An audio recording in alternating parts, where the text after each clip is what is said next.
Qartë. Ndër të tjera, zoti Shehu, nëse bëjmë një krahasim, pra, ju filluat ta analizonit më herët, por të rikthehemi edhe një herë asaj për cilën po flisnit. Pra, një krahasim me vendet e rajonit apo edhe të Europës. Ka diçka që ndoshta lidhet me këtë lloj forme që mund të ketë një lloj qeverisje për të bërë ndryshime aq të forta dhe se sa të nevojshme janë dhe në ç'fazë le të themi të një shteti duhet patjetër të ketë ndryshime të tilla. Shikon, do marr një shembull Italinë.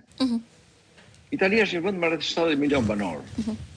Ne jemi një vend me rreth 2 milionë e gjysmë banor. Ju e dini që në Itali ka njësi vendore me 1200, 1300, 1400 banor? Ka, pse? Sepse ruajnë traditën. Janë njësi vendore që kanë historinë e tyre, kanë komunitetin e tyre, kanë kulturën e tyre, kanë dhe ekonominë e tyre, kanë vlerat e tyre dhe kanë dhe kontributet e ndaja të tyre në zhvillimin e rajoneve apo pjesëve të Italisë. Pra, atje i ruajnë dhe i mbajnë, sepse respektojnë atë që lidhet me zhvillimin linear të një vendi.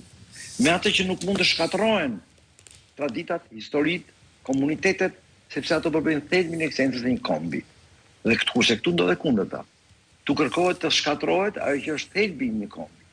Pra, të veprosh në këtë mënyrë do të thotë veprosh në mënyrë shumë mekanike, bile jo mekanike, por në djallëzore, pikërisht për të goditur atë që është në genin e çdo komuniteti dhe pastaj padyshim dhe për të përdorur të goditje për arsye politike dhe elektorale. Pra kemi një nisje kokposhtë asaj që mbi cilën ndërtohen njësitë vendore. Kemi Bashkimin Evropian të tërësi.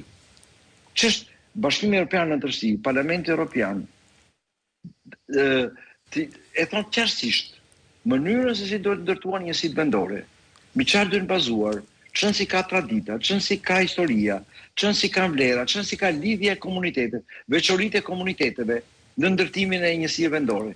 Dhe askush nuk pranon që mund të anashkalohen dhe të kalohen këto element, pse për natyrën politike.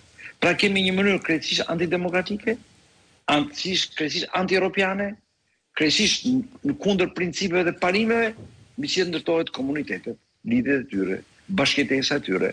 Dhe prandaj dhe pastaj absolutisht kjo jo vetëm që largojnë qytetarët nga pushteti lokal, por ama shkatrojnë ndjenjën e përgjegjësisë, ndjenjën e krenarisë, ndjenjën e devocionit që ka qytetari ndaj komunitetit.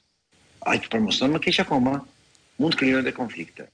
Pra unë mendoj se jemi në një rrugë krejtësisht të gabuar, krejtësisht është trembër që kryeministri Rama po kërkon dhe po bën duke me këtë reformë territoriale tanishme, duke thelluar gabimet e mëdha që bëri me reformën e kaluar, kurse sot kishin një hapësirë, ka një mundësi akoma derisa nuk është miratuar, që kjo reformë të përdoret për të korrigjuar gabimet e të kaluara. Dhe prandaj ne kemi kërkuar shtimin e numrit të njësive vendore mbi 100, ndërsa Rama kërkon ta uli nga 60 e saj që është ta uli në 40 a diçka tjetër.